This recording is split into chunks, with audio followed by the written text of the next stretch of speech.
First topic pair of linear equation in two variables. ठीक है, pair of पे हम क्यों बात कर रहे हैं, ध्यान देना।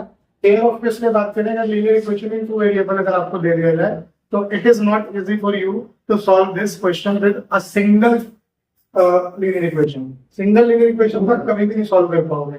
अगर वन वेरिएबल का होता तो आप कर लेते, लेकिन यहाँ टू वेरिएबल है, दो वेरिएबल यानी दो केस चाहिए। इसलिए आपको जब भी ये linear equation in two variable पढ़ना होगा आप इसको किसमें पढ़ोगे, पेयर में। ठीक है, अब हमारे पास इसकी जरूरत क्यों पड़ी, हमने क्यों क्या जरूरत है पेयर ऑफ लीनियर इक्वेशंस की, है ना। जो हमारे पास सिंपल चल ही रहा था सब कुछ, तो क्या जरूरत पड़ेगी। जैसे मान लीजिए आप कभी किसी मेले में गए, ठीक है, आपको मन किया कि मैं वहां से टमाटर खरीद लूं, लाल टमाटर। ठीक है, कभी आपका मन किया कि नहीं लाल टमाटर नहीं खरीदता, मैं क्रिकेट बैट खरीद लेता हूँ। ठीक है, फिर आपका मन किया कि नहीं मैं बैट भी ना लेके मैं कुछ और खरीद लेता हूँ। जैसे मान लो तो ट्रक खरीद लिया, वो बच्चों वाला जो खेलने वाला ट्रक होता है, मैं वो खरीद लेता हूँ। फिर आपने अपना पॉकेट चेक करा और आपके पास लिमिटेड अमाउंट था, आपके पास था कि आपके पास चलो 100 रुपए में आपको क्या खरीदना है, एक ट्रक भी खरीदना है तीन, है ना, और आपको क्या खरीदना है, टोमेटो भी खरीदना है आपको। ये दो चीज आपको खरीदनी है। तो अब आप क्या करोगे ऐसे केस में, linear equation in two variable बड़ा यूज होगा। आप क्या करोगे, आपको बांटना होगा ना, आपको ये भी तो देखना होगा कि मैं कितने रुपए ट्रक पे इन्वेस्ट करूं, कितने रुपए टमाटर पे इन्वेस्ट करूं कि 100 रुपए के अंदर मेरा दोनों हो जाए। फिर तीसरी चीज खड़ी हो जाएगी, घर से मैं कैसे जाऊंगा वहां पर, मेरे तक मुझे जाना है तो फेयर तो लगेगा, है ना। फिर चौथी चीज खड़ी हो जाएगी, क्या मैं वहां पर कुछ खाऊंगा नहीं। ठीक है, तो ऐसे अनेकों चीज खड़ी हो जाती है ना। तो इन सारी प्रॉब्लम्स को सॉल्व करने के लिए हम लोग सिस्टम ऑफ लीनियर इक्वेशन लेके आए, और उस सिस्टम में सबसे पहले जो हम पढ़ेंगे pair of linear equation in two variables पढ़ेंगे। आगे जैसे जैसे हम पढ़ते जाएंगे, ये सिस्टम मैंने क्यों बोला, क्योंकि सिर्फ इसमें ऐसा ही नहीं है कि दो ही वेरिएबल पे कहानी खत्म हो जाएगी, और भी होती है, 3 वेरिएबल भी आएगा, 4 भी आएगा, अनंत भी आएगा, है ना। लेकिन शुरुआत कहां से हुई, 1 से हुई थी पॉलिनोमियल में जो हमने देखा था, और अब हम कहां पे आ गए हैं, पेयर पे, है ना। दो लीनियर इक्वेशन पे आ गए जिनकी दो वेरिएबल वाली हमारे पास लीनियर इक्वेशन अवेलेबल होंगे। ठीक, अब इनको सॉल्व करेंगे तो ऑब्वियसली हमारे पास कुछ मेथड होंगे, बिना मेथड के तो हम सॉल्व करते नहीं होंगे, है ना। इनको करने के लिए मुझे हमारे पास सबसे पहला जो मेथड आया, ग्राफिकल मेथड आया सॉल्व करने के लिए पेयर ऑफ लीनियर इक्वेशन। अब ग्राफिकल मेथड से क्या मतलब है, जैसा मैंने आप लोगों से कल भी डिस्कस किया था बेसिकली, कि जब दो लाइन आपस में कहीं मिलेंगी, है ना, दो लाइन आपस में एक जगह मिले, दूसरी जगह मिले, या बार बार मिले, जहां भी मिलेंगी वो दूसरे को सेटिस्फाई करेंगी, यानी वो उसका सोल्यूशन होगा कि नहीं होगा। ये चीज हम लोगों ने थोड़ी सी डिस्कस भी करी थी, और हम लोगों ने इससे भी समझा था जीरो ऑफ द पॉलिनोमियल से भी, कि एक्स एक्सिस पे अगर कुछ टच हो जाता था उतने ही जीरो होते थे जितने पॉइंट्स वहां पे टच होते थे, है ना। वही बात इसमें भी, कितने सोल्यूशन निकलेंगे और डिपेंड करता है कि वो दोनों लाइन आपस में कितनी जगह पे मिलेंगे, है ना, उस पर डिपेंड करता है। तो ग्राफिकली रिप्रेजेंटेशन इसी से ही हम ये कैसे आपको पता चला, ग्राफिकली ही तो आपको पता चला होगा, है ना। आपने एक ग्राफ बनाया, ठीक है, एक्स एक्सिस पे, वाई एक्सिस पे इक्वेशन का, है ना, एक लाइन एक इक्वेशन का ये लाइन बना था, एक इक्वेशन का ये बना था। अब आप देखो कहाँ कहाँ पे मिल रहा है, सिर्फ और सिर्फ यहाँ पे। कितने सोल्यूशन आएंगे, यूनिक सोल्यूशन, एक सोल्यूशन। आप फटाक से क्या बोल दोगे कि यहाँ जो पॉइंट आएगा, मान लो लेट सपोज ए बी, जो भी पॉइंट आएगा, A B is the required solution of the given linear equation in two variables, है ना। मतलब अब आप ये नहीं देखोगे कि एक वैल्यू क्या आई क्या नहीं आई, अब आप देखोगे कि दोनों वेरिएबल की कौन सी वैल्यू पे दोनों इक्वेशन सेटिस्फाई है, तभी हमारा आंसर निकल जाएगा, है ना। सॉल्यूशन कब निकलेगा, जब कोई वैल्यू दोनों इक्वेशन को उसी पॉइंट पे सेटिस्फाई कर दे, तो वो जो पॉइंट होंगे वही पॉइंट हमारे सॉल्यूशन पे रहेंगे। बात समझ रहे हो, है ना। Linear equation in two variable में जब भी सॉल्यूशन आप निकालने जाओगे तो इंपॉर्टेंट चीज दिमाग में क्या रखना है कि वो पॉइंट यहाँ पे निकल के आएंगे जो पॉइंट इन दोनों इक्वेशन को सेटिस्फाई करते हैं। और इक्वेशन को सेटिस्फाई करने का मतलब लेफ्ट साइड में जो है, राइट साइड में भी वही होना चाहिए, यही इक्वेशन को सेटिस्फाई करने का मतलब होता है। जैसे कि एग्जांपल ले लो, x plus y equal to अगर 5 है, तो क्या क्या बन सकता है, x तुम्हारा 4 बन सकता है, अगर x 4 बनेगा तो y 1 बनेगा, x अगर 1 बना तो y क्या बनेगा, 4 बनेगा, x 2 बनेगा तो y क्या बनेगा, 3 बनेगा। ये सारे जो पॉइंट्स हैं ये इस इक्वेशन को सेटिस्फाई करेंगे। लेकिन क्या हम एक कंक्लूजन पे यहां से आ सकते हैं कि ये इसका सॉल्यूशन होगा? नहीं आ पाएंगे ना। वही उसीलिए मेरे को क्या चाहिए, एक और इक्वेशन चाहिए। अगर मेरे पास एक और इक्वेशन होता तो मैं इस वैल्यू को पुट करके वहां चेक करता। अगर सेम आने लग जाए तो कोइंसिडेंट है, यानी इनफाइनाइटली मैनी सॉल्यूशन। लेकिन अगर कहीं पे भी एक वैल्यू निकल के आएगी तो उस केस में क्या हो जाएंगे, इंटरसेक्टिंग लाइंस हो जाएंगे। तो आप लोगों को पता होगा जनरल फॉर्म अगर मैं लिखने जाऊं linear equation in two variable का, तो किस तरीके से मैं लिखता हूं? क्या होता है जी, a1x plus b1y plus c1 is equal to 0। ठीक है, ये एक इक्वेशन हुआ। दूसरा equation a2x plus b2y plus c2 is equal to 0 मैंने लिख दिया। इससे क्या बनेगा, देखो कितना बढ़िया है कि मैं चार्ट प्रिपेयर कर देता हूं।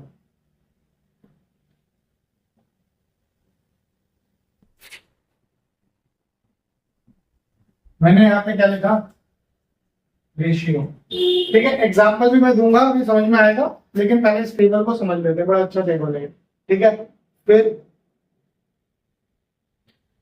टाइप ऑफ लाइन,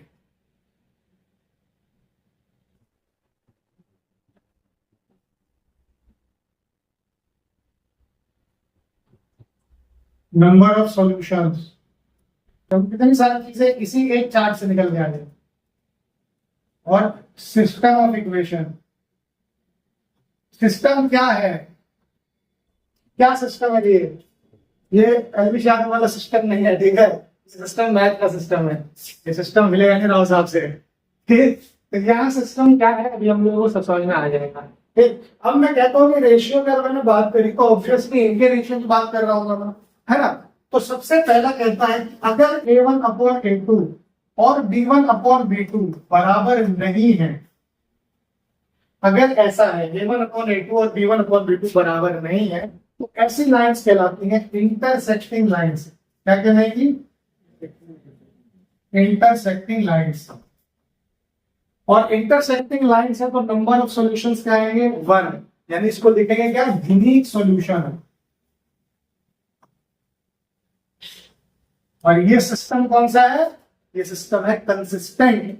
क्या है, कंसिस्टेंट, यानी जब भी सॉल्यूशन निकलेगा सिस्टम कंसिस्टेंट होगा, जब सॉल्यूशन नहीं निकलेगा तो सिस्टम इनकंसिस्टेंट हो जाएगा।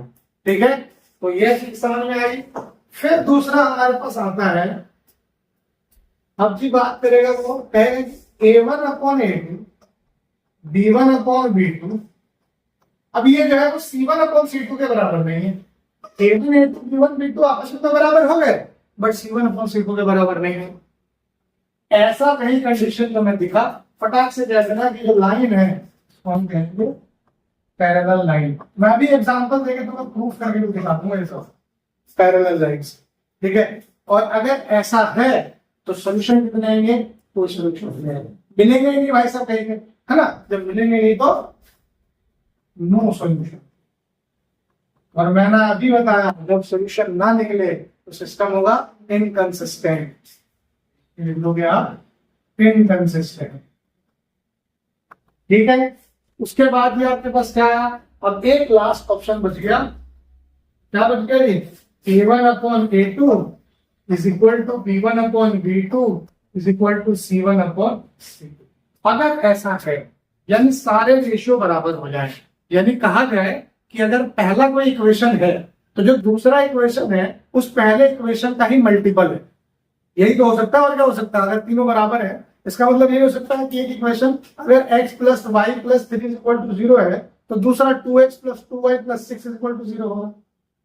तभी देखना सब बराबर होंगे, है ना, तभी a1 upon a2 b1 upon b2 c1 upon c2 बराबर होंगे। ठीक, तो ऐसे लाइंस को हम कहते हैं कोइंसिडेंट लाइंस। क्या कहते हैं जी, कोइंसिडेंट लाइंस। सॉल्यूशंस कितने आएंगे, इनफाइनाइटली। एक के ऊपर एक लाइन चढ़ गई है तो हर पॉइंट पे सेटिस्फाई कर रहा है, तो इनफाइनाइट,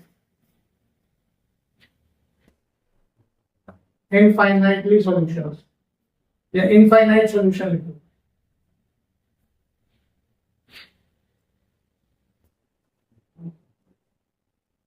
और इस सिस्टम को क्या कहेंगे, कंसिस्टेंट, क्योंकि सोल्यूशन तो निकला ना जी, भले बहुत सारा निकला लेकिन निकला तो जरूर, है ना। ये बड़ा इंपॉर्टेंट चार्ट है फ्लो के लिए, ये सबसे ज्यादा ये यूज होगा, इसी से ये पूरा चैप्टर रिपीट करता है, ठीक है, बात समझ में आई।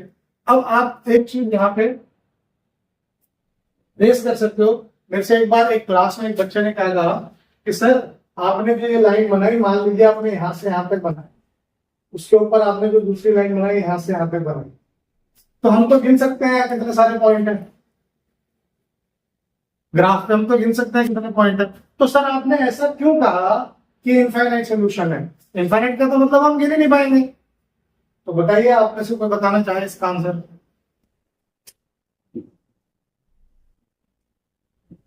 सोचो सोचो, बहुत प्यारा सवाल है कि आप ग्राफ में देखोगे तो भाई साहब आपके सामने ग्राफ ऐसा बना हुआ आएगा, स्क्वायर स्क्वायर बॉक्स से रहते हैं, आप तो कहोगे फटफट जी हमने तो गिन लिए ही 5 है, आपने इनफाइनाइट को कहा 5 है, हम तो 5 कहेंगे। बताओ क्यों मैंने इनफाइनाइट कहा, क्यों इनफाइनाइट होते हैं 5 क्यों नहीं होते, आप गिन ले रहे हो। बहुत सिंपल, आपके सामने आंसर है, सोच के बताना।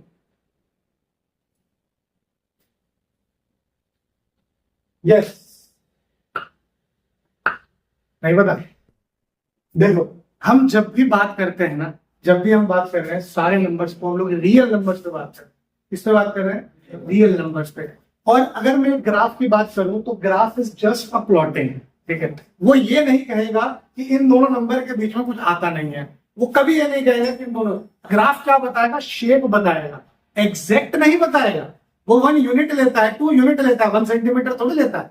अगर मैं आपसे कहूँ 1-1 किलोमीटर की दूरी पे ग्राफ बनाइए, भाई साहब मौत आ जाएगी, कितने पेपर लगाओगे, आप पागल हो जाओगे, होगा कि नहीं होगा। आप क्या करोगे, 1 यूनिट बनाओगे, आप मानोगे कि ये 1 किलोमीटर है ना, लेकिन वो 1 किलोमीटर होता थोड़ी है, सिर्फ आपकी अजम्पशन है ना। तो कहने का मतलब ये है कि ग्राफ जो है वो विजुअल रिप्रेजेंटेशन के लिए यूज किया जाता है, वो एक्चुअल नंबर नहीं होते, ठीक है।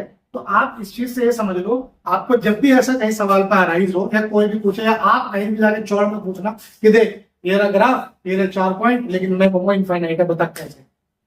मुझे बताया 100 में 90 बच्चे नहीं बताएंगे। उसका रीजन यही है कि 2 नंबर के बीच में इनफाइनाइट नंबर्स होते हैं। मैं प्रूफ भी करके दिखा सकता हूँ। 1 और 2 के बीच में अगर कोई मुझसे कहे रैशनल नंबर निकालो, कितने निकाल सकता हूँ? अनगिनत निकाल सकता हूं मैं।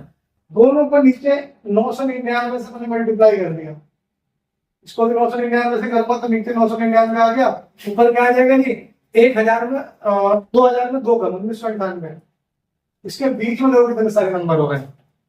अब अगर मैंने इसको बढ़ा के इतना कर दिया और इधर भी बढ़ गए तो देखो कितने हो जाएंगे, और बढ़ा दो तो कितने हो जाएंगे, और अगर बढ़ा दो तो कितने हो जाएंगे। यानी 2 नंबर के बीच में इनफाइनाइट नंबर्स है। इसीलिए अगर आपसे कोई कहे कि नहीं मैंने गिन लिया, हो ही नहीं सकता भाई, हो ही नहीं सकता। 9th क्लास में आप लोगों ने को देखा मैग्नीफाइंग ग्लास वाला पुरानी बुक में भी सिलेबस में था, हटा दिया। मैग्नीफाई करके दिखाता था कि नंबर 9 पे दिखाइए 0.9999 कहां एग्जिस्ट कर रहा है, नंबर 9 पे दिखाइए। स्केल में तो फट से कह दो 0.9 गिरा, 0.9999 पूछा है उसने। यानी अब आप 0.9 और उसके बीच में और घुसो, फिर उसको और जूम करो, मैग्नीफाई करो और उसको जूम करोगे, तब जाके कहीं आपका 0.9999। तो क्या वहीं तक हद है? नहीं, उसके आगे 4 9 और में लगा सकते और करते हो।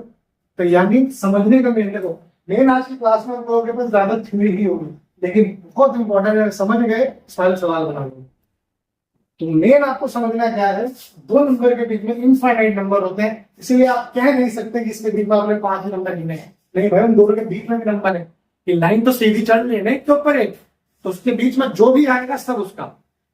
यहां से वहां में गया, मैंने एक प्रॉपर्टी खरीदी है, तो इस बीच में किसी का मकान है, बंगला है, जो है सब मेरा होता है ना। सब सरकार को सड़क बनानी होती है तो आप लोग गोरखपुर वाले रोड पे गए होंगे ना, एक कासिया पार करोगे तो देखना हाईवे पे इधर घर छिले हुए हैं। अगर मैं दिल्ली में जाता हूँ तो मैं सदर बाजार का बड़ा तगड़ा एग्जाम्पल देता हूँ। सदर बाजार की तरफ हम लोग निकलते हैं तो कितनों की खिड़कियां, कितनों की अलमारियां दिखती है, सब छिली हुई है। कारण क्या है? सरकार के हक में वो घुसे हैं तो वो तो सरकार लेगी, है ना। तो यहां से वहां तक अगर मेरा है तो उसके बीच में कुछ भी आएगा सब मेरा। इनफाइनाइट चीज है मेरी, वो मिट्टी गिनने बैठ जाओगे तो कितनी तो मिट्टी हो जाएगी, है ना। तो इनफाइनाइट का ये रूल होता है। आपको समझ में आया? ये टेबल लिख लीजिए जल्दी, एग्जाम्पल ले लेते हैं जरा, ठीक है। मैं प्रूफ करके दिखाता हूँ कि मैंने जो चीज लिखी वो कितनी सही है कितनी गलत। x plus 2y is equal to 5, 2x plus 4y is equal to 10, ठीक है। मैंने इक्वेशन लिया। अब आप मुझसे कहो कि सर आप मुझे इक्वेशन ले लिया, आपके पास नंबर्स कहाँ से आएंगे, प्लॉटिंग कैसे करोगे? वो भी देखो कैसे होगी। आज तुम प्लॉटिंग भी सीख ही लो, 9 को मुझे लगता है तुम लोगों ने सही से सीखा है, ठीक है। ये एक्स एक्सिस पॉजिटिव है, पॉजिटिव, वाई एक्सिस है नेगेटिव, वाई एक्सिस है नेगेटिव एक्सिस। 1 2 3, ये हमेशा ध्यान देना प्लॉटिंग में, जितना यूनिट इस पे लोगे उतना ही यूनिट इस पे भी लोगे, बराबर यूनिट्स लेने होते हैं। कभी ये मत कर देना कि इधर 1 2 3 मन के हिसाब से ले लिया, 1 5 11 17 ऐसे नहीं कर सकते। Gap should be same, same gap होना चाहिए, ठीक है। अगर मैं यहाँ पे 2 ले रहा हूँ कोई बात नहीं, 2 4 6 7 गैप मेंटेन रखना है मेरे, ठीक है।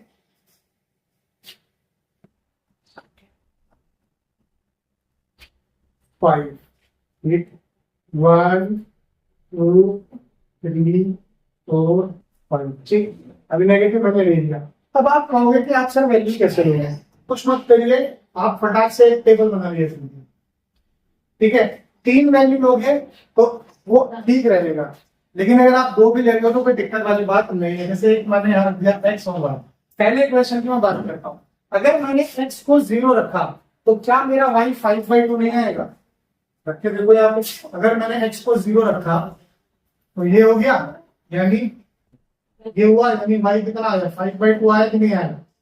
5/2 का मतलब क्या हो गया 2.5, कोई दिक्कत? अब अगर मैं कहूँ कि मैंने x को रखा 1, इसी में x को अगर 1 रखता हूं तो क्या मेरा y, ध्यान से देखना, 2 नहीं आएगा? आएगा ना, ठीक है। इसमें कोई दिक्कत?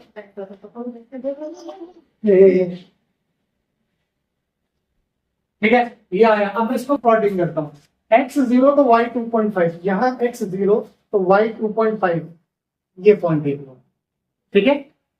फिर कह रहा है x1 तो y2, x1 है तो y2, यानी यहां कहीं पे ये जाके मेरा पॉइंट बनेगा।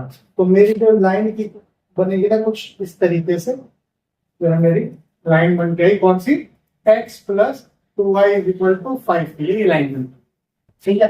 ध्यान से देखना है, अगर मैं ध्यान से देखूं तो ये 1/2 is equal to 1/2 is equal to 1/2 हो रहा है ना, यानी कंसिस्टेंट आना चाहिए, यानी कोइंसिडेंट लाइन, एक के ऊपर एक लाइन आनी चाहिए। ध्यान से देखते रहना, इसके ऊपर ही दूसरी लाइन भी आएगी।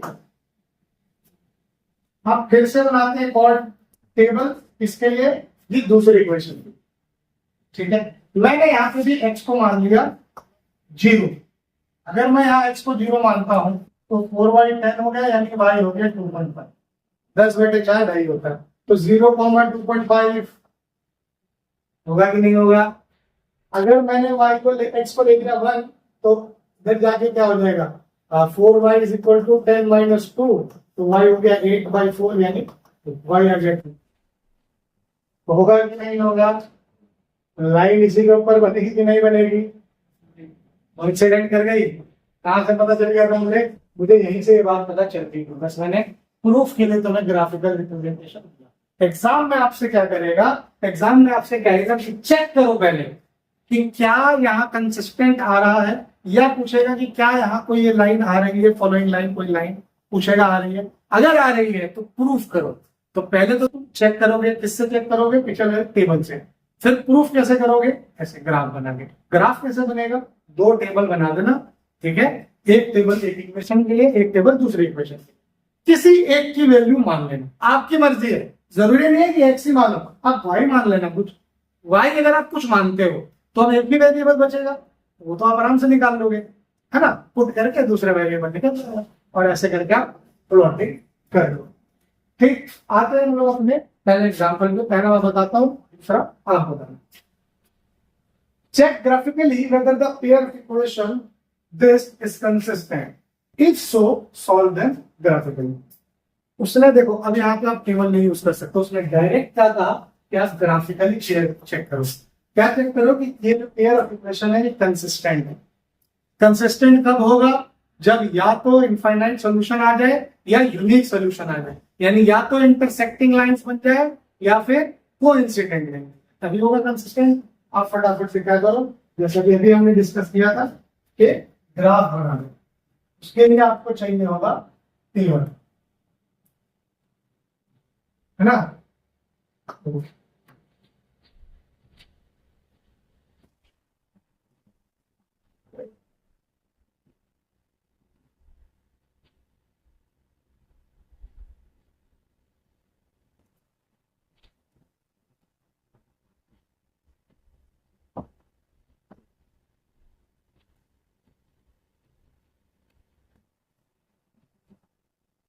ठीक है,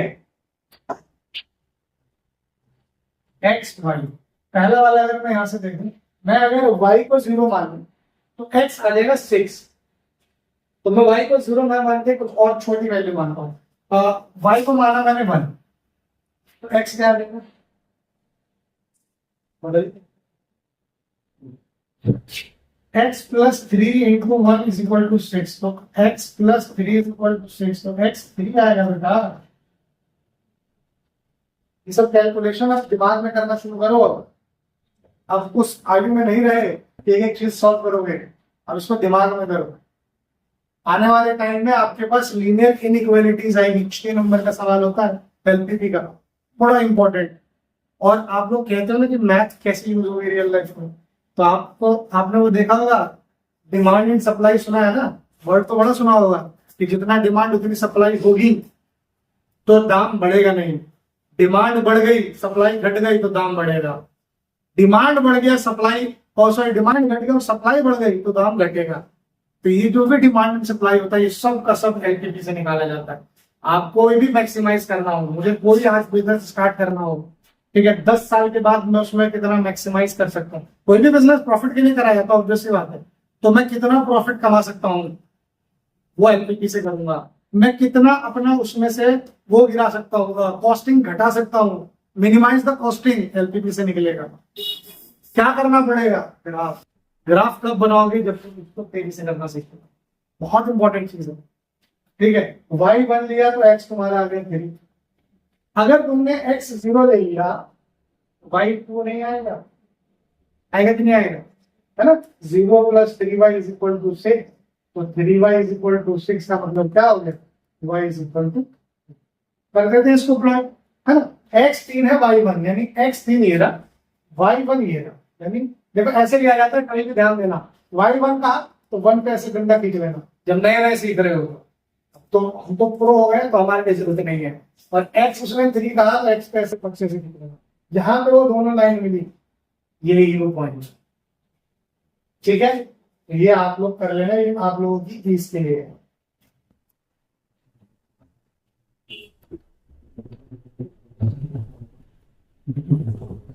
थ्री कॉमा 1 तुम्हारा आ गया कन्वेयर यहाँ, फिर है 0,2, 0 का मतलब x यहाँ 0 है तो y 2 है, ठीक है। तो तुम्हारी लाइन कुछ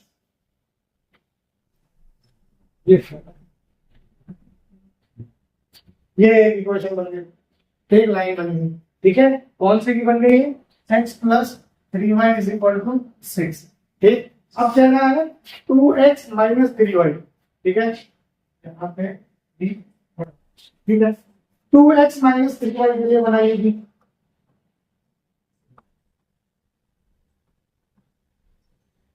x y, 2x minus 3y is equal to 12। तो अगर आप x को लेते हो 0 तो y आ जाएगा -4, रख देख लो, 0 minus 3y is equal to 12, तो 3y is equal to -12, y आ गया माइनस, ठीक है। तो अगर अब आपने y को रखा 0, x आ जाएगा 6, ठीक है। तो यानी यहां पे ये बना, और -4 0 का मतलब 0 -4 कहीं यहाँ पे बनेगा, यानी ये कर्व तुम्हारा कुछ इस तरीके से बनेगा। देखिए अब बताइए कि क्या ये सिस्टम कंसिस्टेंट है कि नहीं है? कंसिस्टेंट है। है ना, कंसिस्टेंट है। सिंस लिखोगे क्या, since the lines are intersecting at a point so the pair is consistent. ठीक है, 90% सवाल सोल्व हो गया, 10% बाकी है। क्या है वो 10%? इफ सो, अगर कंसिस्टेंट है तो सॉल्व देम ग्राफिकली, यानी उसका आंसर बताइए। अगर ऐसा है तो आंसर बताइए। तो ध्यान से देखो, क्या वो 6,0 पे नहीं मिल रहे? मिल रहे हैं ना। दोनों के दोनों लाइन, जो दोनों के दोनों लाइन है वो 6,0 पे एक दूसरे को इंटरसेक्ट कर रहे हैं। Therefore, the solution for the graph is 6,0। Clear? आया समझ में? लिखो। ओके, क्वेश्चन कह रहा है कि graphically find whether the following pair of equation has no solution, unique solution और infinitely many solution. Graphically check करो क्या सॉल्यूशन इसका निकलेगा। इक्वेशन है 5x - 8y + 1 = 0। दूसरा है 3x - 24/5y + 3/5 = 0। ग्राफ बनाइए और चेक करिए कि क्या ये सॉल्यूशन, क्या इसमें सॉल्यूशन आएगा या नहीं आएगा। ठीक है, फटाफट बनाइए।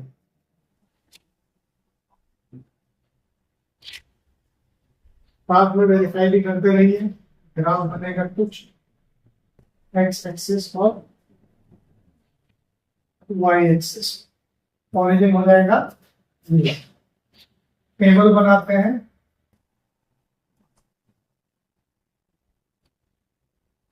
पहली इक्वेशन था,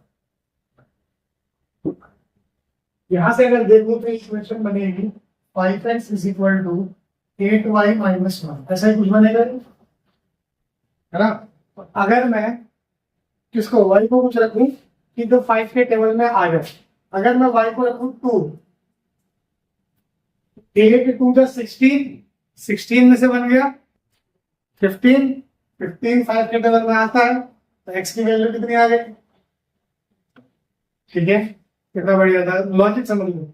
मैंने क्या किया, ऐसा नंबर रखने की कोशिश करी कि जो दूसरा नंबर हो 5 के टेबल में मेरा आ गया। ठीक है, अब क्या करें, अगर मैं क्या कर सकते हैं, और अगर मैं इसको लेके जाऊं, अब तो ये बहुत दूर जाके भी बनेगा।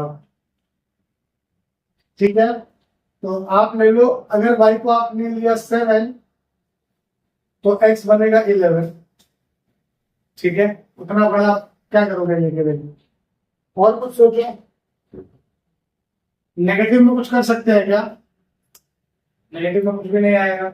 0 वगैरह लेंगे तो 0 वगैरह लेंगे तो डेसिमल में आएगा, 1/8 कुछ आएगा। अगर आपने y को 0 लिया, x कितना हो जाएगा, -1/5। -1/5 का मतलब होता है 0.2 माइनस में, ये हो जाएगा -0.2। ठीक है, ये आपके ऊपर है, आप कुछ भी ले सकते हो। 1 2 3 4, 1 2 3 4, -1 -2 -2, -1 -2 -3। आपके ऊपर है, आपकी मर्जी जो वैल्यू लेनी है। कोई ये नहीं है कि जो मैंने लिया वही दोगे। अगर x3 है तो y2, x3 है तो y2, ये हो गया। ठीक है, 3,2, x है 0.2 होगी माइनस में, यानी इधर कहीं, यहां कहीं आएगा, और y है 0, तो ये हो गया। आपकी जो लाइन की क्वेश्चन जो बनेगा ग्राफ कुछ इस तरीके से बनेगा। ठीक है, ये बन गया 5x - 8y + 1 = 0। दूसरा क्या है,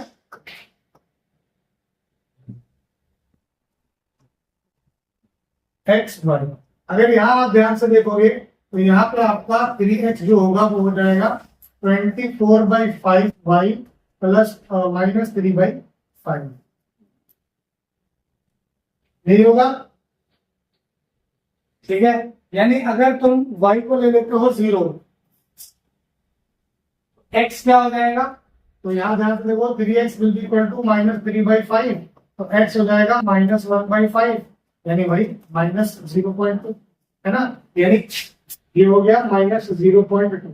और दूसरे कोई वैल्यू सोचो, क्या चीज, y अगर आप रखोगे क्या रखोगे 2, 48, 24 दूनी 48 में से 3 गया 45।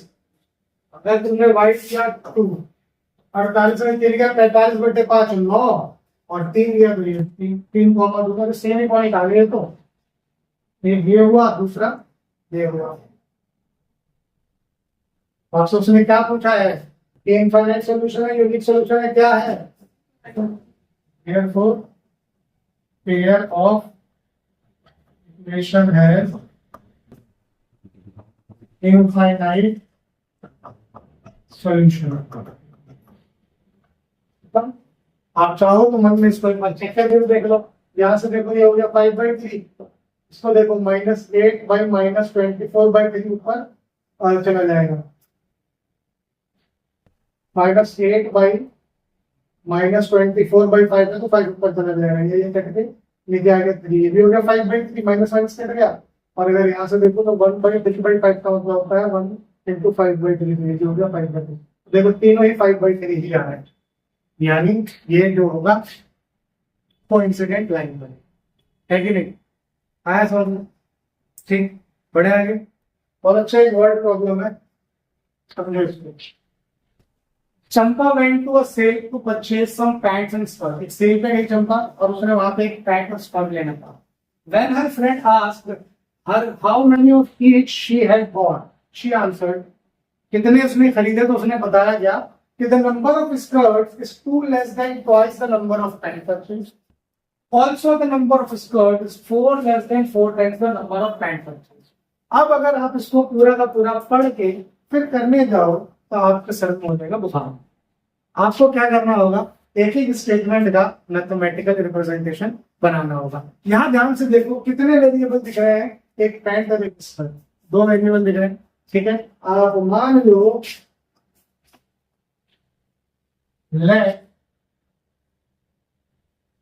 the number of pants be x and number of skirt be 1। अब उसके आंसर क्या दिया, उसने कहा the number of skirt is 2 less than twice the number of pant। तो नंबर ऑफ स्कर्ट यानी according to first statement number of skirt जो है वो 2 कम है, किससे, twice the number of pant, यानी ट्वाइस का मतलब 2x पैंट हुआ, उससे 2 कम है, बना कि नहीं इक्वेशन, ठीक है। कितना आराम से बन गया, हम इसको समझने में कोई दिक्कत होगी। फिर उसने क्या कहा, also the number of skirt यानी y जो है वो क्या है 4 less than 4 times the number of pant, यानी 4x - 4। ये 2 बातें उसने मुझसे कही। अब वो कह रही है कि help her friend to find how many pant and skirts Champa bought. अब वो कह रही है कि इसकी मदद करो कि कितने उसने चंपा ने पैंट और कितने स्कर्ट खरीदे। अब आप यहाँ कहिएगा कि सर कौन से मेथड से, फिर मैं कहूंगा जैसे तुम्हारी इच्छा, क्यों, क्योंकि इसमें उसने कहा ही नहीं है कौन सा मेथड है। तो सबसे सिंपल मेथड जो बच्चा मेथड होता है वो क्या कहेगा कि 2 वाई दिए हुए हैं, जब यहाँ भी वाई है यहाँ भी वाई है तो दोनों बराबर ही तो होंगे, इन दोनों को बराबर रख के देखो, 2x - 2 बराबर 4x - 4, ऐसे कुछ लिखा। अगर मैं इसको इधर लेके आऊं तो 2x - 4x = -4 + 2 होगा, कोई दिक्कत। अगर मैं इसको देखूं तो -2x will be equal to -2 होगा, कोई दिक्कत। यानी अगर यहां से देखो तो क्या x is equal to -2/-2 1 नहीं आएगा, यस, x की वैल्यू आपकी क्या आ गई 1 आ गई, ठीक है। अब इसको पुट करूं अगर मैं इस इक्वेशन 1 में तो y हो जाएगा 2 × 1 - 2, क्या आ रहा है भाई 0। यानी उसके हिसाब से उसने पैंट खरीदा कितना 8 और स्कर्ट खरीदा 0।